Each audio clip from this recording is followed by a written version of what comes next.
एक बादशाह था तो मुनसिफ और आदिल, पर इसमें एक आदत बद थी। उसे बेटी से बहुत नफरत थी। अल्लाह की कुदरत के इसके पहले बेटा पैदा हुआ। उसे अपना बेटा बहुत अजीज़ था।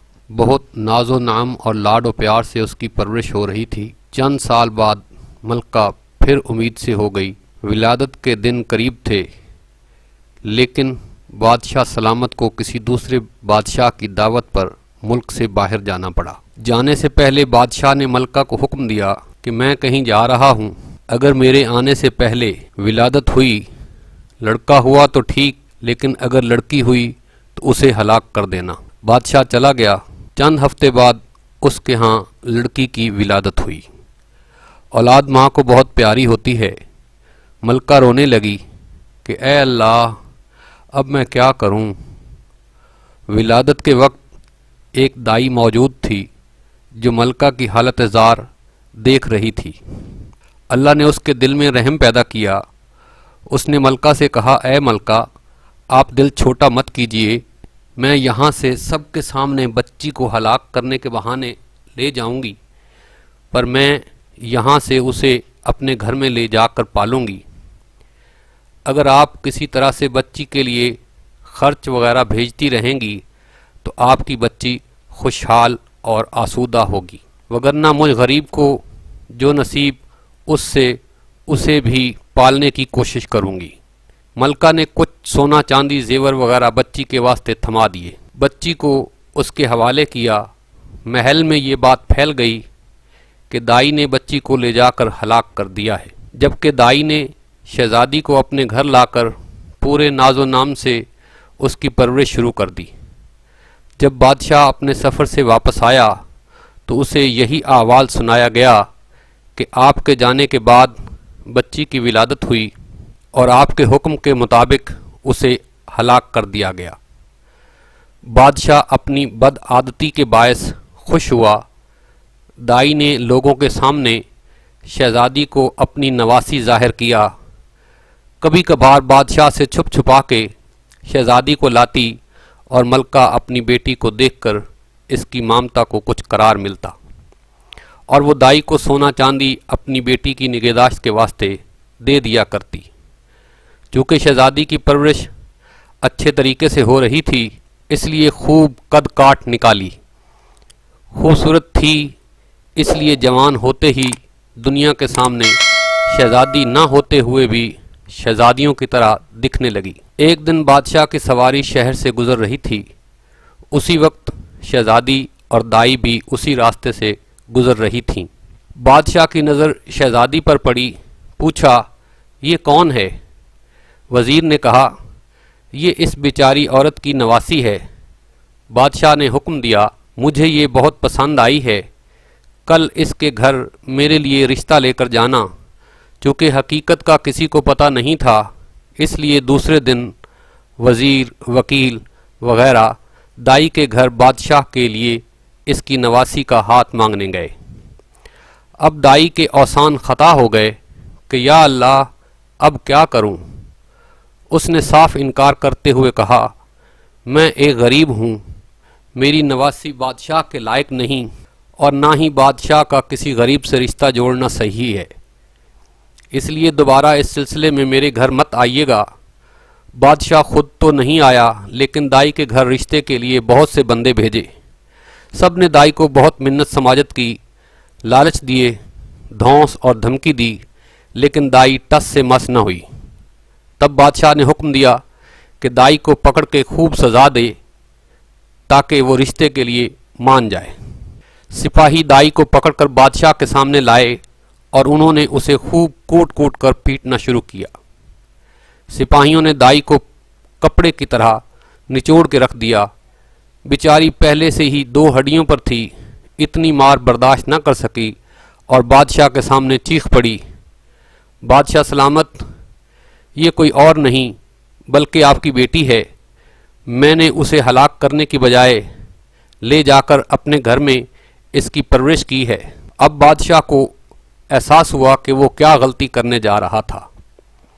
खुदा ने उसे गुनाह अजीम से बचाया और वो ज़्यादा गुस्से में आ गया अपने बेटे यानी शहजादे को बुलाकर हुक्म दिया कि अपनी बहन को जंगल में ले जाकर कत्ल कर दे और उसकी आंखें निकाल कर और गर्दन का खून लाकर मुझे दिखा दे ताकि मुझे यकीन हो जाए।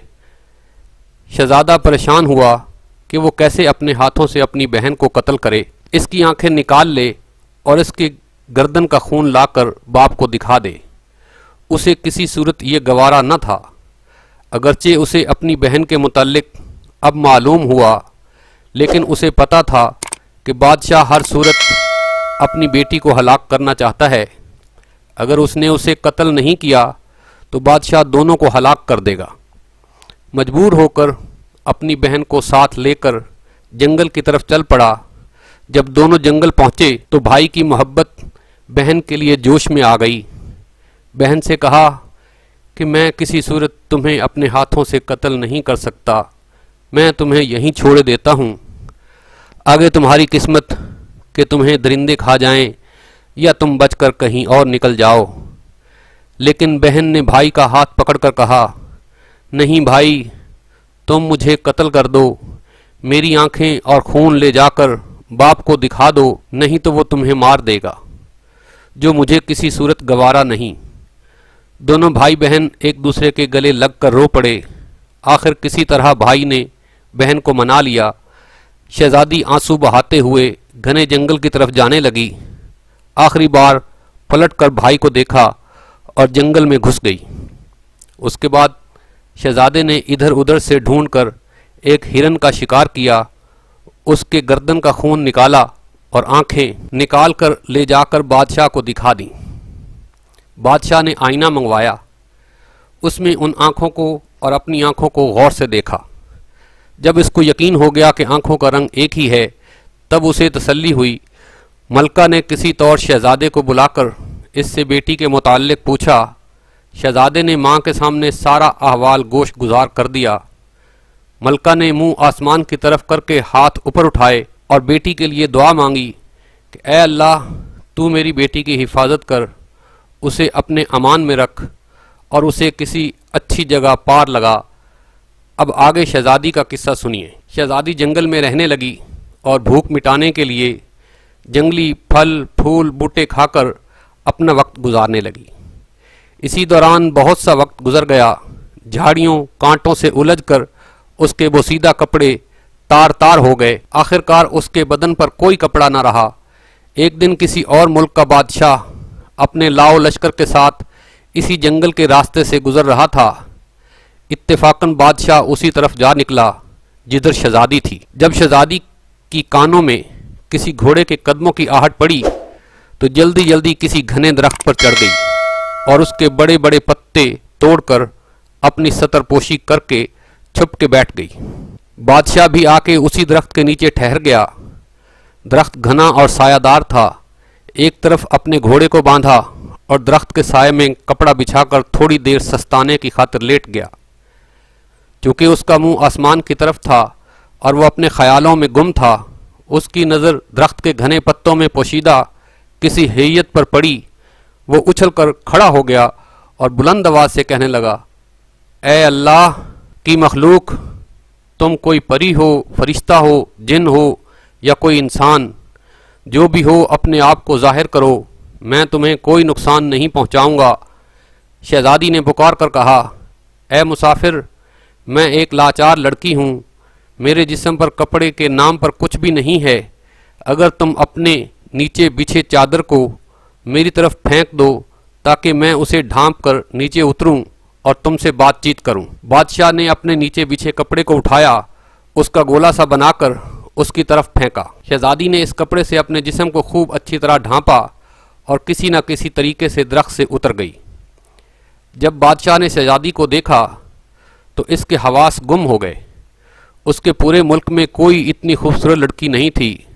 पूरे दिलो जान से शहजादी पर फरेफ्ता हो गया। झट शहजादी से कहा, मैं एक बादशाह हूँ, अगर तुम बुरा ना मानो तो मैं तुमसे शादी करके तुम्हें अपनी मलका बनाना चाहता हूँ। अंधा क्या चाहे दो आँखें। शहजादी ने हामी भर ली। वो भी एक ऐसा बंदा चाहती थी जो उसे इज्जत दे।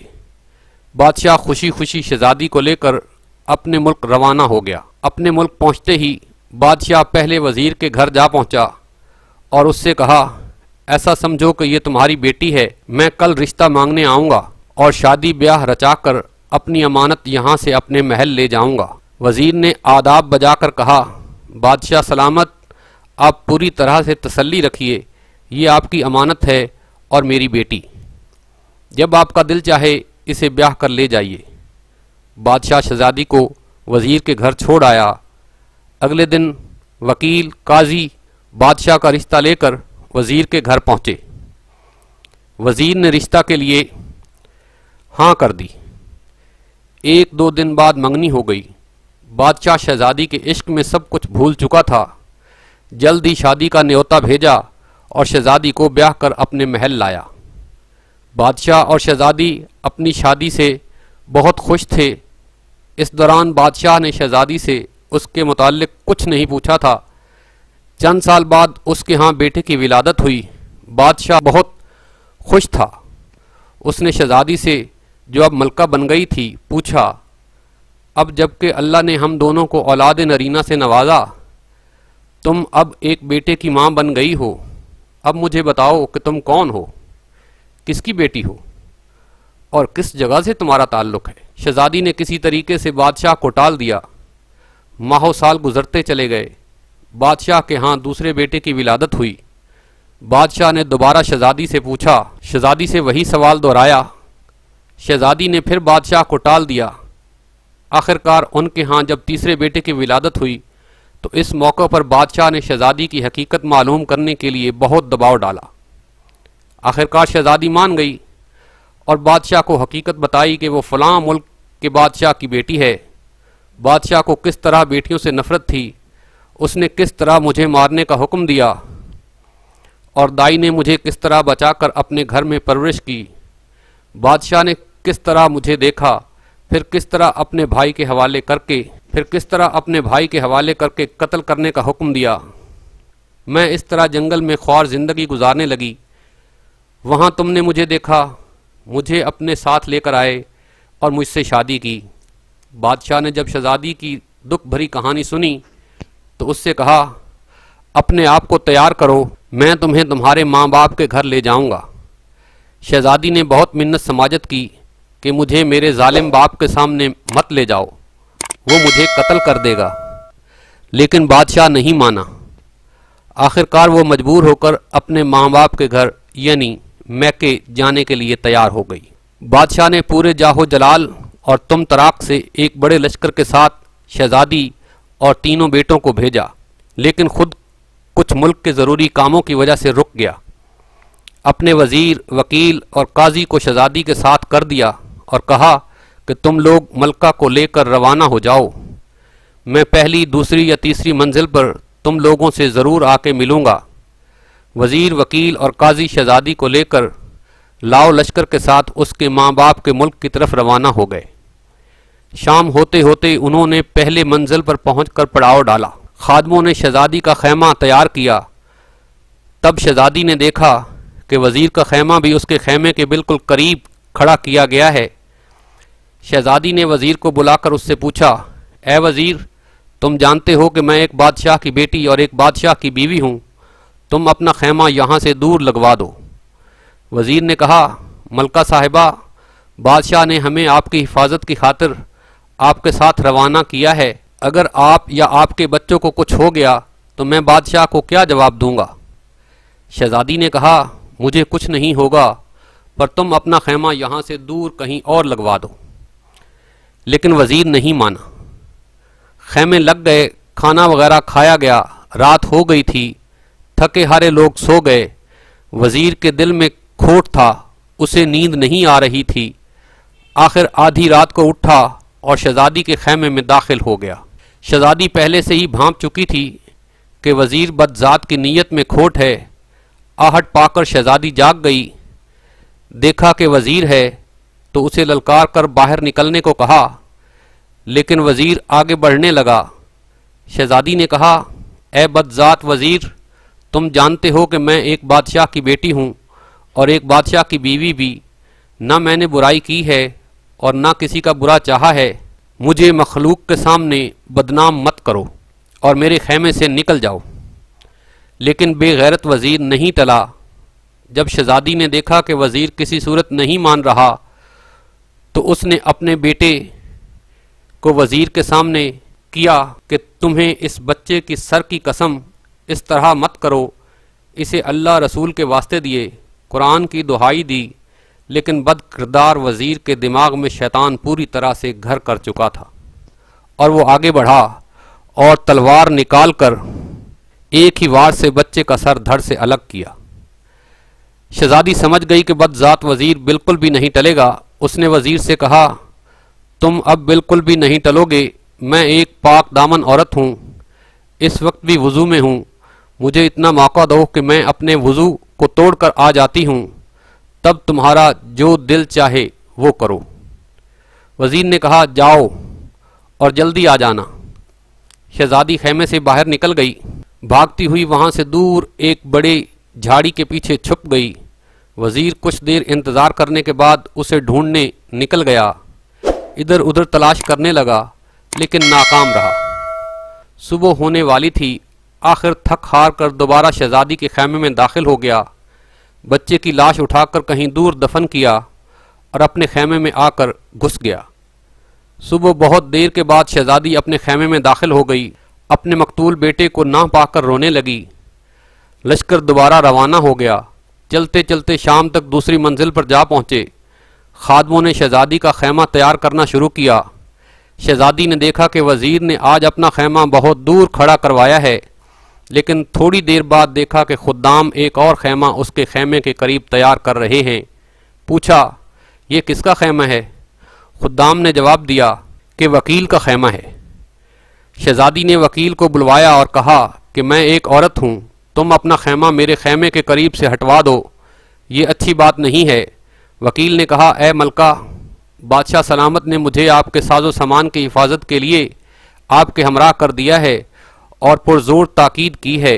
अगर आपको या आपके सामान को कुछ हो गया तो मैं बादशाह को क्या मुंह दिखाऊंगा? शहज़ादी ने जवाबन कहा, इतने जम्मे गफ़ीर के दरमियान मुझे और मेरे सामान को कोई कज़ाक नहीं ले जा सकेगा। बेहतर यही है कि तुम अपना खैमा कहीं और तैयार करवाओ, अपना खैमा कहीं दूर तैयार करवाओ। लेकिन बदकिरदार वकील टस से मस न हुआ और अपना खैमा उधर ही तैयार करवा दिया। शहज़ादी पहले से ही वज़ीर के हाथों मार खा चुकी थी, इसलिए इस रात अपनी पूरी होशो हवास में थी। वैसे भी उसे नींद नहीं आ रही थी। आज भी उसने आधी रात को किसी के कदमों की आहट अपने खैमे की तरफ आते सुनी तो मुकम्मल बेदार हो गई।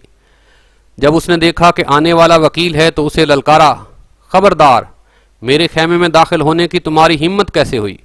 निकल जाओ खैमे से। लेकिन वकील अपने नापाक इरादों के साथ उसकी तरफ देख रहा था। शहज़ादी ने दोबारा उसे कहा, तुम जानते हो कि मैं एक बादशाह की बेटी हूँ और एक बादशाह की बीवी हूँ, एक पाक दामन औरत हूँ, इसलिए मेरा पीछा छोड़ और अपने अंजाम की फ़िक्र कर।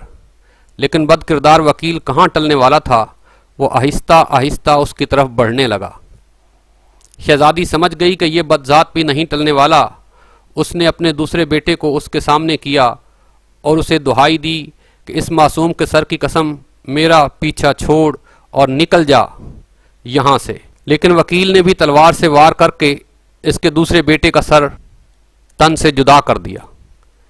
शहज़ादी ने बेचारगी से कहा, अगर तुम अपने नापाक इरादों से नहीं टलने वाले तो मुझे मौका दे, क्योंकि मैं पाक और साफ़ और वज़ू से हूँ।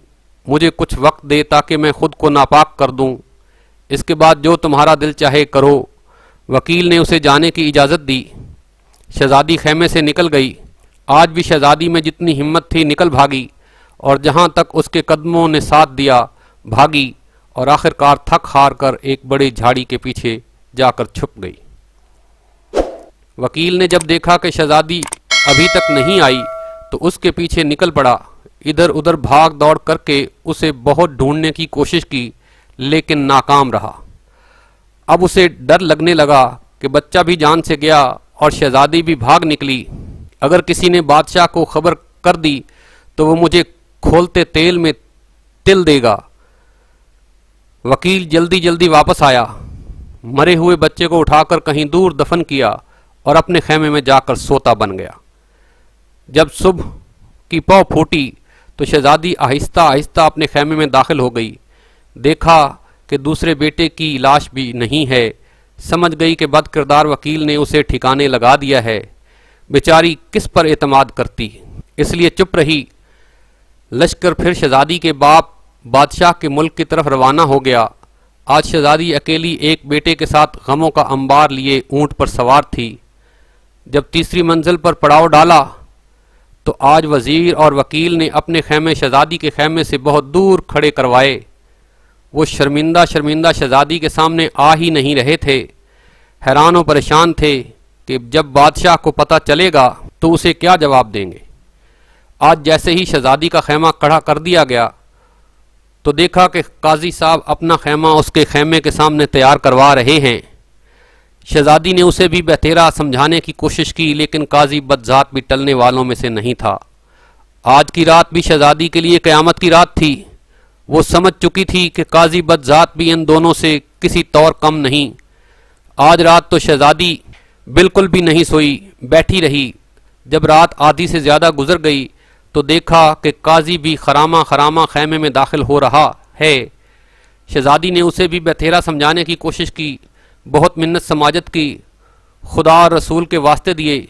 यहाँ तक कह दिया कि अगर वज़ीर वकील जाहिल थे, लेकिन तुम तो आलिम व फाजिल इंसान हो, लोगों को इंसाफ फराहम करते हो, तुम्हें ऐसी हरकत ज़ेब नहीं देती। लेकिन काजी भी पूरी तरह शैतान बन चुका था।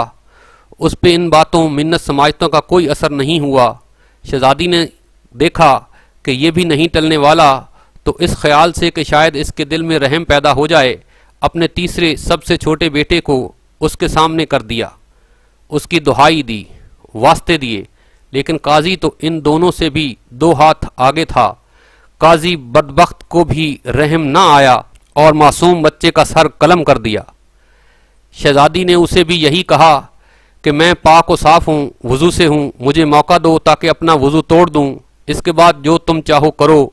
काजी ने भी उसे जाने दिया। जैसे ही शहजादी बाहर निकली, जिधर मुंह उठा भाग निकली। भागते भागते अचानक उसने देखा कि आगे एक बहुत बड़ा दरिया बह रहा था। उसके दिल में धुआं भर गया। अपने मासूम बच्चे याद आए। उसका दिल खून के आंसू रो रहा था और वो सोच रही थी कि अगर बादशाह ने पूछा कि बच्चे किधर हैं तो मैं उसे क्या जवाब दूंगी। उससे बेहतर है कि खुद को इस दरिया के हवाले कर दूं। ये फैसला करके उसने दरिया में छलांग लगा दी। पुरशोर दरिया उसे चक्कर देकर कहीं का कहीं पहुंचा के दूसरी तरफ निकाल कर ले गया। दूसरी तरफ 6 फकीर जो कि भाई थे, अपने कपड़े दरिया पर धोने के लिए लाए थे। जब देखा कि दरिया में कोई औरत बहती हुई आ रही है तो पकड़कर बाहर निकाल लाए। अब शहजादी के पैरों तले से ज़मीन निकल गई। इसके होशो हवास जवाब दे गए कि कहाँ वो 3 बदजात बदकिरदार कि इनसे अपनी इज्जत बचाकर भाग निकली तो इन 6 नंग धड़ंग फ़कीरों के हत्थे चढ़ गई। फ़कीरों में से हर एक यही कह रहा था कि ये मेरी है।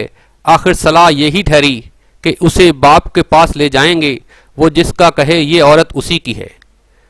वो शहजादी को अपने बाप के पास ले गए।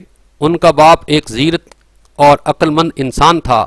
देखते ही समझ गया कि ये किसी शहनशाह घराने की औरत है। मेरा कोई भी बेटा इसके लायक नहीं।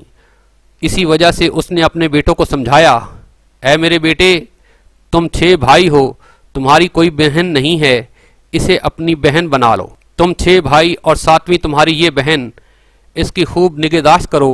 इसकी बरकत से तुम सब सुरखरू होगे। बाप के फैसले से फ़कीर बहुत खुश हो गए और अपने से बढ़कर शहजादी का ख्याल रखने लगे। उनको छोड़ जब बादशाह चौथे दिन आकर लश्कर से मिला तो देखा वज़ीर, वकील और काजी इससे कतरा रहे थे। इसके सामने शर्मसार से थे। पूछा, मेरी बीवी बच्चे कहाँ हैं? तीनों ने यक ज़बान होकर कहा, मलका तो एक डायन थी, तीनों बच्चों को खाकर खुद भाग निकली। बादशाह हैरान और परेशान हो गया कि ये क्या बात हो गई। वो इन तीनों पर शक में पड़ गया, लेकिन कहा कि बाद में देखते हैं, अभी जिस तरफ जा रहे हैं वहाँ जाके फैसला करेंगे कि आगे क्या करना है। बादशाह अपने दिल में यही सोच रहा था कि जाके अपने जालिम ससुर बादशाह को देखूं और उससे पूछूं कि उसे क्यों बेटियों से नफरत है।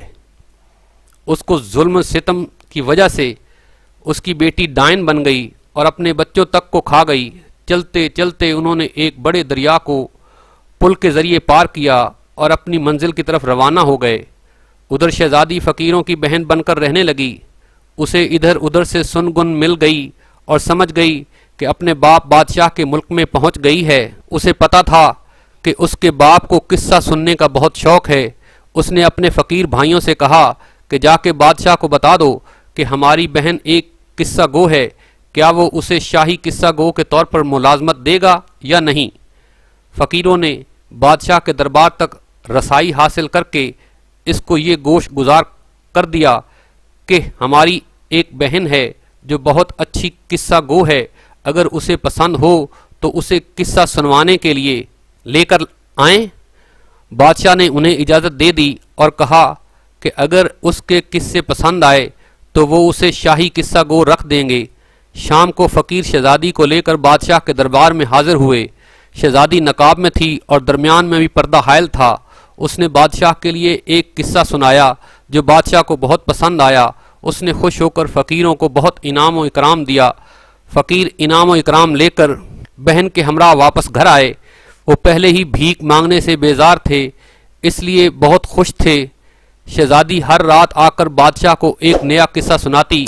बादशाह से दाद और इनाम व इकराम पाकर वापस अपने फ़कीर भाइयों के साथ घर लौट आती। फ़कीरों की जान भी भीख मांगने से छूट गई। एक रात जब वो आई तो देखा कि आज तो उसका शौहर बादशाह, वजीर, वकील, काजी वगैरह भी उसके बादशाह के साथ बैठे हुए हैं। शहजादी ने सोचा आज तो किस्सा मज़ा करेगा। शहजादी आज भी हर रोज़ की तरह नकाब में थी। पर्दे के दूसरी तरफ आकर अपनी जगह पर बैठ गई और अपने बाप बादशाह से कहा, बादशाह सलामत, आज मैं एक बहुत ख़ास दास्तान सुनाने वाली हूँ। अगर किसी को कोई हाजत दरपेश है तो अभी से उठकर रफ़ा हाजत पूरी कर ले। दास्तान के दरमियान किसी को उठने की इजाज़त नहीं है। अगर कोई उठ गया तो मैं दास्तान सुनाना बंद कर दूंगी और आइंदा के लिए भी कोई किस्सा सुनाने नहीं आऊँगी। बादशाह ने सबको हुक्म दिया। सब ने इकरार किया कि वो दास्तान के दरमियान नहीं उठेंगे। शहजादी ने दास्तान सुनाना शुरू की। एक जालिम बादशाह था, उसे अपने घर में बेटी की पैदाइश पसंद नहीं थी। जब उसके घर में लड़की पैदा हुई तो अपने बीवी को उसे मारने का हुक्म दिया। इसकी बीवी ने दाई के ज़रिए अपनी बेटी को बचाकर इसकी परवरिश की। एक दिन इस लड़की पर बादशाह की नज़र पड़ी जो अब जवान हो गई थी। बादशाह ने उस बूढ़ी दाई के घर अपने लिए रिश्ता भेजा, लेकिन दाई ने तस्लीम नहीं किया। बादशाह ने इस पर जुल्म सितम ढाए। तब दाई ने बताया कि वो लड़की इसी बादशाह की बेटी है। बादशाह हैरान हुआ कि ये तो मेरा किस्सा है जो ये खातून सुना रही है। बादशाह ने बहुत हीरे जवाहरात शहजादी की तरफ फेंक कर कहा, देखना दास्तान को बंद मत करना। शहजादी ने हीरे जवाहरात फ़कीरों की तरफ फेंक दिए जो उसे पाकर बहुत खुश हुए। शहजादी ने दास्तान जारी रखते हुए कहा, बादशाह ने बेटी को अपने बेटे के हवाले करके कहा कि इसे जंगल में ले जाकर कत्ल कर दे और उसकी आंखें और खून निकाल कर उसे दिखा दे। लेकिन भाई को अपने हाथों से बहन को कत्ल करना गवारा न हुआ और अपनी बहन को जंगल में छोड़कर वापस आया। जंगल में वो लड़की बहुत अरसा रुलती रही, यहाँ तक कि उसके जिस्म पर उसका लिबास तार तार होकर गिर गया और वो जंगल बयाबां में बेलिबास वक्त गुजारने लगी। बादशाह उम्र रफ्ता के बायस अब बूढ़ा हो गया था। उसे पहले ही से अपने बेटी के साथ किए गए जुल्म सितम से बहुत पशेमानी और पछतावा था। जब उसे दास्तान के जरिए अपनी बेटी के मुताल्लिक पता चला, उसकी आंखों में आंसू उमड़ आए। शहजादे को भी एहसास हुआ कि यह तो मेरी बहन का किस्सा है। उसने बेचैन होकर कुछ और हीरे जवाहरात शहजादी की तरफ फेंक दिए और कहा कि दास्तान जारी रखना, रोकना मत। फ़कीर भाइयों के तो इतने इनामात देखकर बाछें खिल उठीं। शहजादी ने कहा, एक दिन एक बादशाह का गुजर उसी जंगल से हुआ। लड़की को देखा और उसे अपने साथ अपने मुल्क ले जाकर उससे ब्याह रचाया। शहजादी का शौहर बादशाह, जो पहले बड़ी दिलचस्पी और इन्हमाक से दास्तान सुन रहा था, चौंक पड़ा कि यह तो मेरा और मेरी बीवी का किस्सा लग रहा है। उसने भी बहुत से हीरे जवाहरात निकाल कर शहजादी की तरफ फेंक दिए और कहा कि देखना, दास्तां आखिर तक सुनाना, मुझे इस दास्तां को पूरा सुनना है। फ़कीर भाइयों के तो पैर खुशी से ज़मीन पर नहीं पड़ रहे थे। शहजादी ने दास्तान जारी रखी। बादशाह ने इस लड़की से शादी की, उससे उसे 3 बेटे हुए। एक दिन बादशाह ने उसे उनके बेटों के साथ अपने वजीर, वकील और काजी के हमरा उसके ससुराल रवाना किया। अब वजीर, वकील और काजी के औसान खता हो गए और एक दूसरे की तरफ सरासीमगी से देखने लगे कि ये तो हमारा किस्सा है। बादशाह ने कुछ और हीरे जवाहरात शहजादी की तरफ फेंक दिए। फकीर भाइयों की बातें खुशी से खिली जा रही थीं। पहली मंजिल पर बादशाह का वजीर नापाक इरादे से उसकी तरफ बढ़ा और उसे बदी के लिए तंग किया। उसके बड़े बेटे का सर तन से जुदा किया, लेकिन लड़की किसी तरह अपनी इज्जत बचाकर भाग निकली। वजीर मिनमिनाया कि मुझे बहुत जोर का पेशाब लगा है, मैं थोड़ी देर में आता हूँ। बादशाह ने उसे डांट दिया, खामोशी से बैठ बदजात कहीं के, इसी वक्त तुम्हें क्यों पेशाब आ रहा है। वजीर चुप करके बैठ गया। दूसरी मंजिल पर उसी तरह वकील भी अपने नापाक इरादों के साथ लड़की को बदी के लिए तंग किया और अपने नापाक अज़ाइम पूरा करने के लिए उसके दूसरे बेटे का सर तन से जुदा करने से बाज ना आया। पर पाक दामन लड़की ने यहाँ भी अपनी इज्जत बचाई और भाग कर कहीं छुप गई। वकील हकलाया, बादशाह सलामत, मुझे जोर की हाजत पेश आई है, बस मैं यूं गया और यूं आया। बादशाह ने वकील पर आंखें निकाली, बस कर बदजात और खामोशी से बैठ, जब हकीकत जाहिर हो रही है तो तुम लोगों को हाजत पेश आ रही है। वकील भी खामोशी से बैठ गया, पर पाक दामन लड़की ने यहाँ भी अपनी इज्जत बचाई और भागकर कहीं छुप गई। वकील भी खामोशी से बैठ गया। तीसरी मंजिल पर काजी भी अल्लाह रसूल को भूलकर बदी के लिए लड़की को तंग करने लगा और इस जालिम ने उसके तीसरे बेटे का सर कलम किया। लड़की ने फिर अपनी इज्जत बचाई और भागकर एक बड़े दरिया में कूद गई। काजी ने भी कोई बहाना बनाने की कोशिश की, लेकिन बादशाह ने उसे भी डांट कर चुप करा दिया। दरिया ने लड़की को कहीं दूर ले जाकर दूसरी तरफ फेंक दिया, जहां उसे 6 फकीरों ने देखा और उसे दरिया से निकाला। अब फकीर भाइयों की घुग्गी बंध गई कि हो न हो ये हमारी बहन का किस्सा है। वो भी चुप साध कर बैठ गए। फकीर उस लड़की को अपने बाप के पास ले गए। उसके अक्लमंद बाप ने इस लड़की को इन 6 भाइयों की बहन बना दिया। इसके बाप बादशाह की आंखों से झलझल आंसू बह रहे थे। दोनों बादशाहों ने हीरे जवाहरात के ढेर इनके सामने लगा दिए कि खुदारा दास्तां को जारी रखो। लड़की को किसी तरह पता चला कि ये उसके बाप बादशाह का मुल्क है। उसे पता था कि उसके बाप को दास्तां सुनने का बहुत शौक है। उसने अपने भाइयों के जरिए बादशाह को कहलवा भेजा कि अगर उसे मंजूर हो तो आके उसे दास्तान सुनाए। यहाँ पहुंचकर उसके बाप बादशाह का दिल चूर चूर हो गया। वो एक फरियाद मांगकर उठ खड़ा हो गया। शहजादी ने भी अपने चेहरे से नकाब उठा दिया तो इसके शौहर बादशाह ने भी शहजादी को पहचान लिया। बाप बेटी को और शौहर बीवी को पाकर बेहद खुश हुए। दोनों ने वजीर, वकील और काजी को पकड़ा। उनसे कहा कि बोल, कैसी सजा चाहिए, 4 चिड़ी चाबुक या 4 बटोर। ये बराहवी जबान में 2 सख्त सजाओं के नाम हैं। इन्होंने कहा कि 4 बटोर। बादशाह ने 12 घोड़े मंगवाए। हर एक के हाथ पैर 4 घोड़ों से 4 अतराफ में बांधकर उन्हें 4 मुखालिफ सिमत में दौड़ा दिया, जिनसे उनके जिस्म टुकड़ों में बट गए। इस तरह इन बदजातों को उनके किए की सजा मिल गई और शहजादी का बाप अपनी बेटी और उसका शौहर अपनी बीवी को पाकर बहुत खुश थे और हंसी खुशी से रहने लगे। इस वीडियो को लाइक करें, शेयर करें और सब्सक्राइब करें। Thank you.